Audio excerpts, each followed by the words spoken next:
A deadly ethnic conflict has been going on in Manipur since 3rd May 2023. This is a war between the Meitei community, which is in Imphal Valley, and the tribal Kuki-Zu community, which is in the hill districts of Manipur.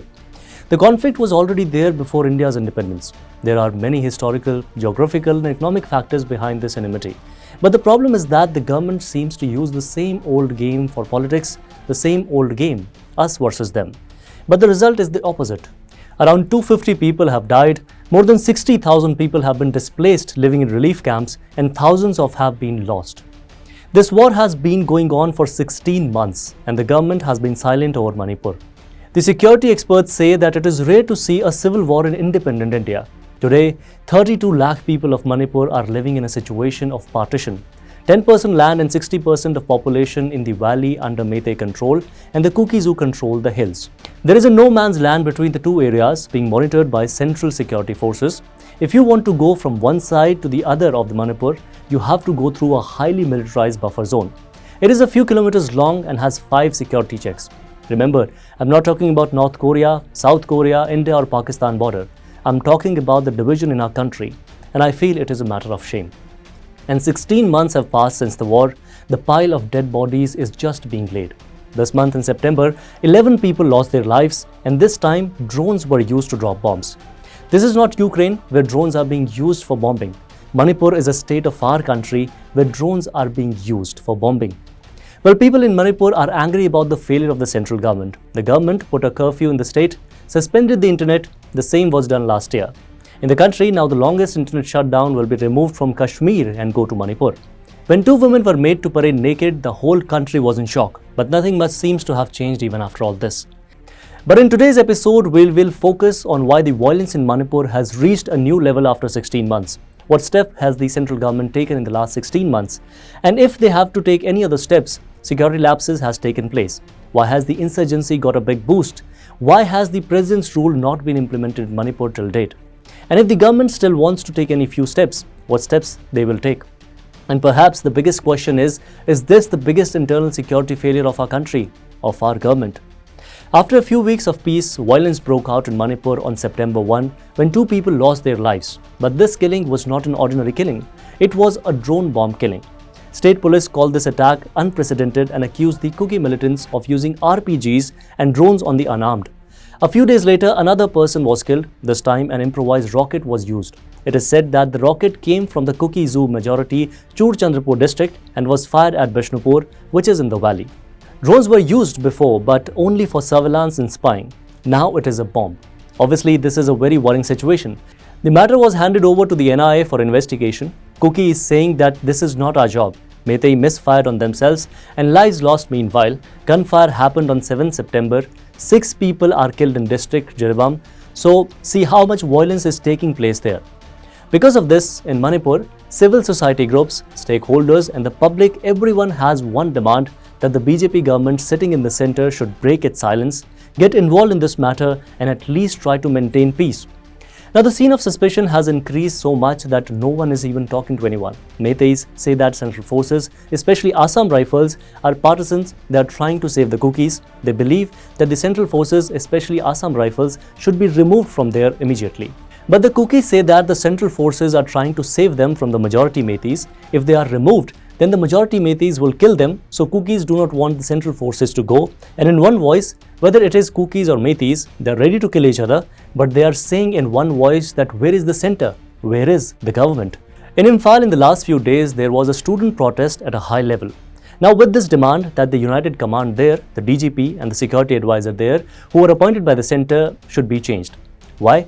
The majority of Meitei want to see more action on the Kuki militants. They are also demanding that all the Kuki legislators resign.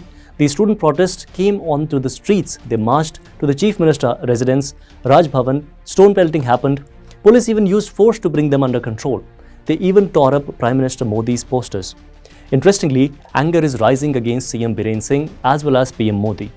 In such a situation, the government did what it knew best. Internet shut down for 5 days, curfew in Manipur Valley. This latest round of violence is not Meitei versus Kuki. It is a fight between the state and the government. The majority of people don't want to accept this. They want the state to do better. The state is not taking a firm stance against these Kukis.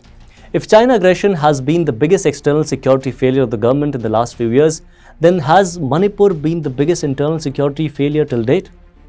To understand this, we need to recap this conflict which started on 3rd May 2023, started in the Meitei-dominated Imphal and Kuki stronghold Churchandrapur. Manipur High Court issued a misplaced order which proposed to give ST status to Meitei. Kukis thought that their rights would be lost and Meitei's domination would be on the hills. Sadly, the order was wrong and was taken back, but the fire was already lit. In the first 3 days of violence, many Kukis were killed, especially in the Imphal area. Later, in retaliation, Meitei was also killed. But in the first week, the law and order had disappeared from Manipur. After that, the shoot-at-sight orders were given, but still the mobs enter the police station and steal thousands of weapons. It's been 16 months and most of the weapons are still roaming around. And this is how violence is spread. And no one has been spared in this violence, whether they are police or politicians. After this, a divide in population, not 1947 partition, this is the new India of 2023. Kukis who are living in the valley flee to the hills to save their lives, and the Meiteis who were living in the hills come to the valley to save their lives. It's been a year since this happened. Even after this partition has not ended. If you make a mistake of going from one side to the other, then your game is over. Last year, 2 students from Meitei crossed the buffer zone by mistake. They were killed last week. An ex-Havaldar of the Indian Army accidentally crossed the buffer zone. He was also killed. All this is happening in our country. Remember, this is not an international border. If the central government had taken action, removed Biren Singh government and taken over the security, the result would have been different. But now, the positions have hardened. People are not ready to accept anything. Now the situation is that Kukis are saying that they want their own administration, reporting to Delhi, say like a UT or state, basically nothing to do with CM Biren Singh. On the other hand, Meitei are saying that there will be no state division. This is a question of Manipur's territorial integrity. So we will clear Kukis, but we will not let the state be divided. Now the problem is that Kukis consider Chief Minister Biren Singh responsible for this genocide. Amit Shah had formed a peace committee, but the Chief Minister himself was a part of that peace committee. So the committee could not take off. For 16 months, there was no special conversion. For 16 months, there was no special conversation. Recently in this equation of Manipur, the third factor, Nagas, a leader was appointed from their community for talks. But they too gave up and said that until the central government is not involved, no talks can be held. Even after the death toll in the state, the government did not remove the Biren government. Neither there were any calls for implementation of President's rule. Well, the senior leaders does not want to take Manipur's name, just like you will never hear about China and Galwan from them. When 2 Kuki women were publicly paraded in a naked state, then their video clips were made. When those video clips went viral, the country was quite angry. Similar cases of sexual assault have been reported, with both Meiteis and Kuki women.